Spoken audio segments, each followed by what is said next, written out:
Hi guys, welcome back to another Matchbox Garage video. I'm Rob, and today I shall be attempting to take this Mazda RX500 from shabby to shiny. This one was in orange, but a little boy many years ago has painted this over in blue with no doubt mama's kind of nail varnish, but I want to try and take it back to the orange colour, but this is going to be a bit of a custom, some small or minor changes, just to try and make it look a bit more, I don't know, kind of less weird looking. My attempt basically was to try and get this looking cool. I've picked up some candy paints or candy inks, and I thought that the kind of candy orange, I've never used candy before, so there's a couple of little upsy downsies in this video, and I'm still learning. Actually, if you do have any tips for candy, I'm all ears. But yeah, anyway, 2,000 likes in this one could be yours. But here it is. I've had a few of these, and they're always missing this kind of boot lid here. So I guess it's a bonnet or a hood, you know, considering it's rear engine, or is that mid engine? I don't know what this is, but it's a funky looking car, whatever it is. But yeah, white underside. I did do some kind of Google image research, and yeah, this is a little bit different to, I guess, the real thing. But yeah, we'll try and make it look as cool as possible, as you know, something that my children would want to play with, really. As you can see, some of the paint has kind of started to come off, but underneath she reads Matchbox Superfast, made in England, 1971, Lesney Products & Co, and that's a Mazda 500 or Mazda RX500, number 66. So just one rivet on this car, and I'm just going to take the flange off at the moment because it seems to be quite shallow, so I'm not too sure what I'm dealing with underneath here. I didn't want to kind of drill down the centre of the post at this stage. You know, I didn't want to kind of damage anything, so I thought if I just take off the flange, and then I can get to tapping that later on. But I'm just reaching for a screwdriver, and we'll pop this base off just to see what we're playing with.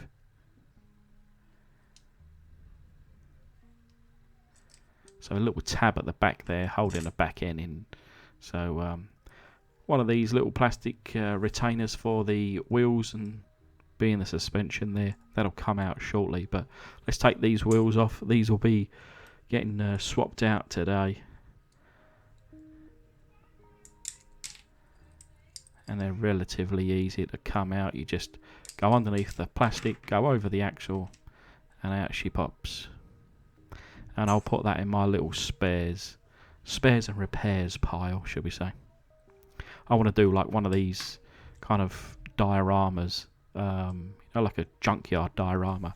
So I'm just collecting up all those pieces. But anyway, that's another video, hopefully in the future.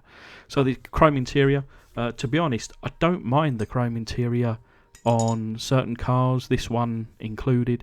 You know, it's a bit of a weird looking futuristic kind of car, and when you've got the coloured glass section, I felt like the chrome was well, it was kind of suitable, really. But just showing the latch on the back there, it's not easy to come off, and I know if I was to take this off to paint them separately, I'm either not going to get it back on, or if I do get it back on, I'm just going to break something, so we'll leave that on today. But having taken out the plastic wheel retaining piece, in she goes into my foot-long hot dog jar, covered with boiling water, and incoming a tablespoon of caustic soda. Yeah, not forgetting my rubber glove there. I think I got too excited, so started the proceedings without putting that on. And this is what you should not do. Basically, you know, just dump in straight away a second lot of caustic soda. My thought process was that, you know, this is, as I go, smack on my hand there. But the original thought process was really because, you know, this is quite a large casting. It's over painted. There's also a painted base. I thought, you know, I need a little bit of extra caustic soda, but perhaps I should have, with the second spoonful, just guided it in, you know, a little bit at a time rather than dumping the whole lot. So yeah, let's clean this up. And then whilst that's doing its business to one side, I should be dumping in the plastics into some warm water here, and we'll give these a bit of a clean. And like I say, I'm quite happy with the interior, with the chrome engine pieces at the back as well. You know, I didn't want to overpaint it and then have to come back with chrome again. And, you know, it's behind the purple glass, so you're not going to see it anyway. And it's not in bad condition, this. A little bit of overpaint. But certainly, we want to get this looking shiny. So, onto my 1200 grit. And just taking it down so everything is smooth. And I shall reach for my car polish and then buffing it out. It looks good just like that, but of course in it goes into the Pledge Revive It floor polish, and just giving it a couple of little taps here, and look at that, looks brand new again. And that will just dry off in a few seconds. Now have a look at this. This is the obviously the caustic soda water. Yeah, it's made a right old mess of my foot long, so that'll have to be given a thorough rinse later on. You can see the blue paint's been removed from the casting, but the orange paint is very still intact, or still very intact. You know, take your fancy. But here we are. So we got a little bit of white paint in the little areas, in the little nooks and crannies, holding on to that base. And yeah, the orange is still very much on that main casting. So what I'm going to do straight away is put it into the heavy duty paint stripper. And this normally does the trick. To be honest, what I also do, now this does, the paint does come off, no doubt about it, but it leaves this horrible residue and finish. So I do always put it into another batch of caustic soda. And still, this casting's had now 2 lots of caustic soda and 1 lot of paint stripper, and there is still paint remaining on this one. So yeah, this was a right old bugger, but with the tack life we'll get this polished up and get all that paint, that last remaining paint, off the casting.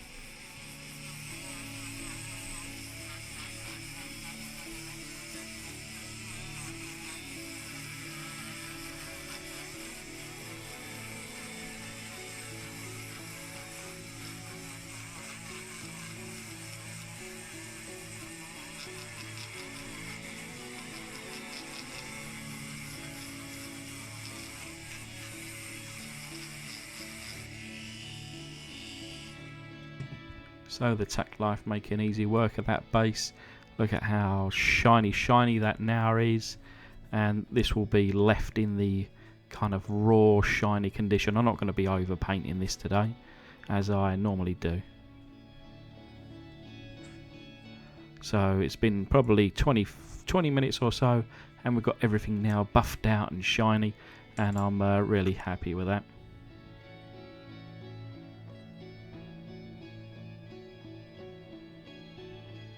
Pretty funky design on this one. Honestly, Google image the Mazda RX500. It's a funky looking car. But we'll take the main casting here and cover it with our Tamiya primer in grey.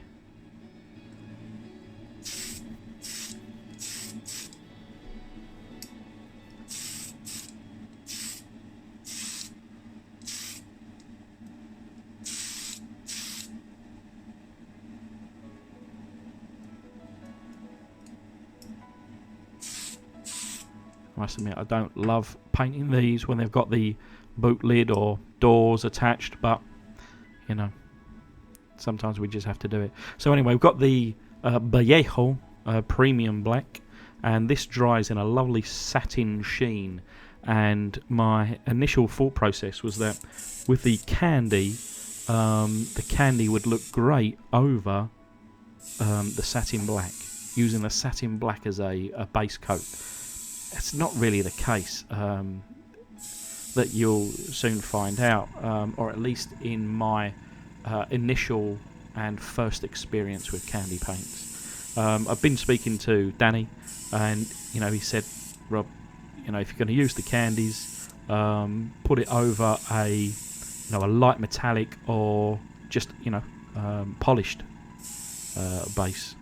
So later on, I do take this back down and go it over the just with the unpainted polished casting. But for now, this is a bit of an experimental, I guess, video, bit of a review video as well. And I like to think that with every video that I do, I want to show you what does work and what doesn't work, or what does work and doesn't work for me. Because if I cut all this out and just showed you the eventual result, you wouldn't have known that I painted it black and tried to candy over the top of that. But anyway, so this Green Stuff World, a company based in Spain, and these are their candy inks and acrylic gloss candy inks for modelling and miniatures, colour filters, crystals, highlights and more. And you get 8 kind of colours in here, and they're all on the Facebook and Twitter and Instagram, Pinterest, YouTube. There you go. So made in Europe, in compliance with EU regs, and they're in Spain, Alicante. I was actually there last year, Alicante. It's a lovely place. So greenstuffworld.com. I was looking for some candy paints. These are all the different colours. So this set includes 8 acrylic colours, non-toxic, water-based paint, non-flammable, non-latex. Like I say, so I was looking for some some candy paints, and I come across this on Google, and I thought, hey, why not kind of get these or try them out? But I thought, hey, I'm Matchbox Garage, right? Kind of flexing perhaps, and just said, hey, I've got this YouTube channel and I like these candy paints. I want to use them. Can I have some, please? And they said, yeah, okay, we'll give you some for a review. And you can see here, pause the screen if you want to read this part. But they sent it over within a few days, and they did mention, use their own thinners to thin it. Which I haven't got, so I need to get some of those another date. But yeah, these are, like I say, given to me for review, but also to use. So, my first instinct is that they don't really work over black, or at least not the finish that I was looking for. But they look great over the bare metal casting. So like I say, we're going with the orange because this was originally orange, and straight away I'm having a bit of trouble because these are a little bit thicker than what I normally deal with. So as you can see here, I'm just backing off the needle, which allows a bit more paint to go through, and there you are.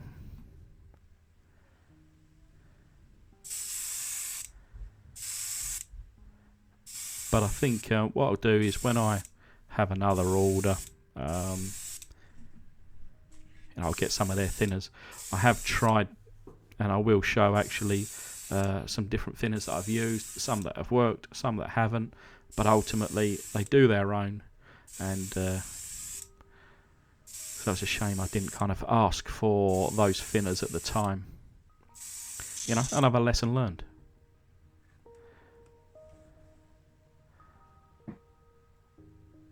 So there you are. Now again, not only I don't really think that candy doesn't necessarily work over dark, but also there's a certain way to do it.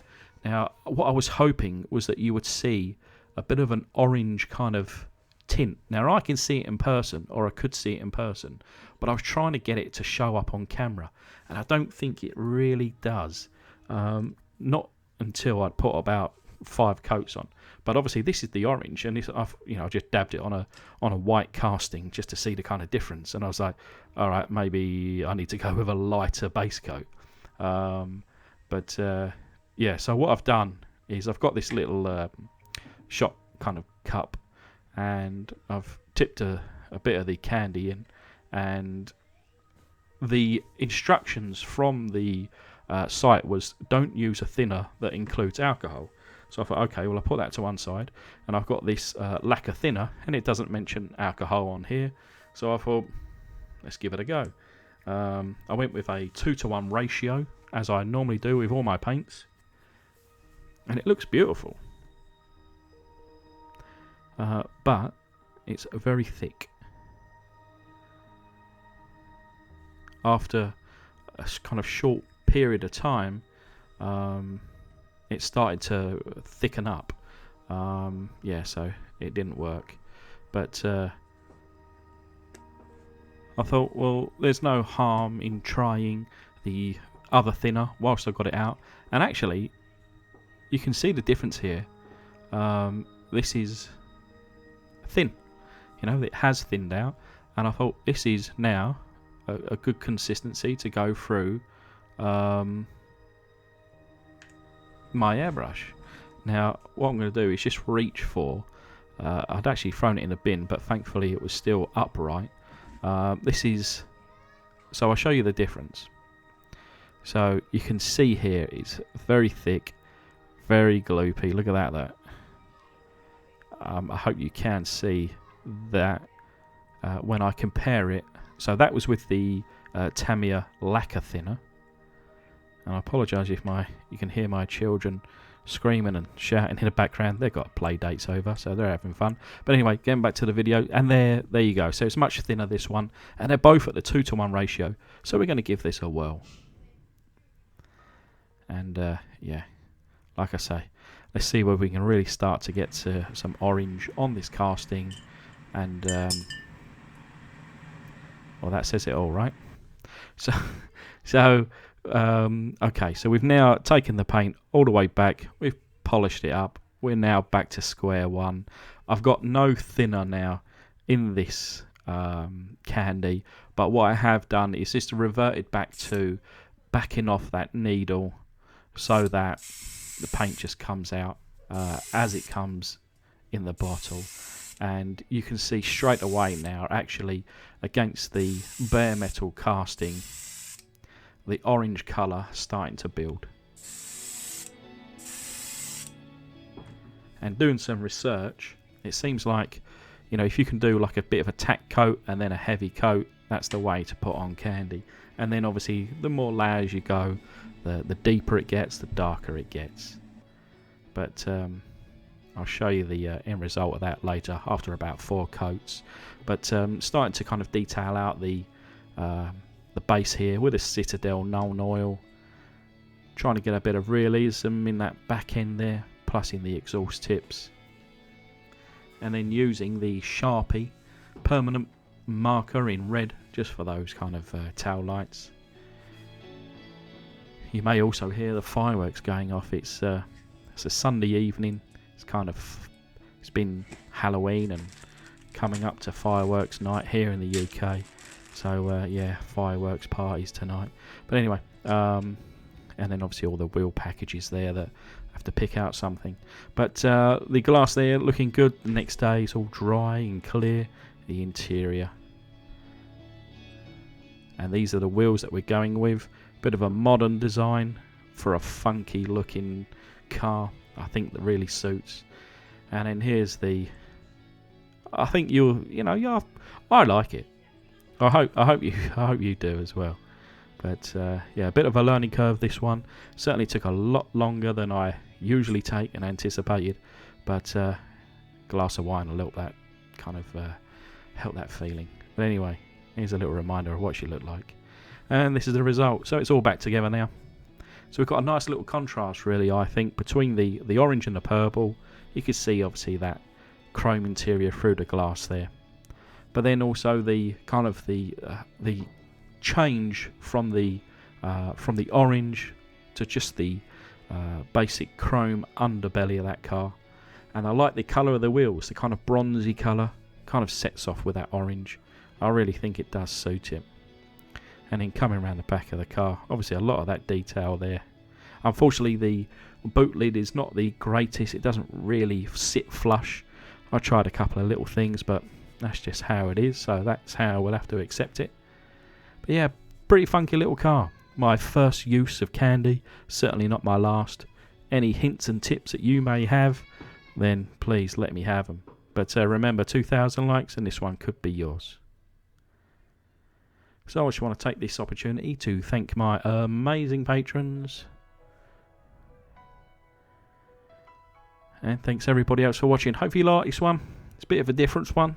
But yeah, I'll see you on the next.